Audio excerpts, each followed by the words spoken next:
সুক্ষণ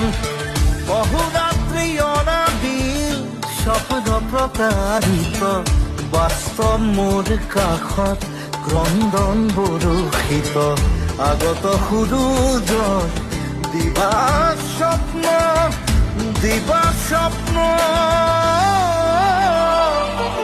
ৰুই ৰুই বিনালে নিশায়ে বিনালে ৰাতি খুৱাবলে কিমান পথ গাঁৱৰে গাঁৱৰে এন্ধাৰে সিফালে জেউতি লুকালে উসীমত নভবা কথাও হঠাতে হয় চাগে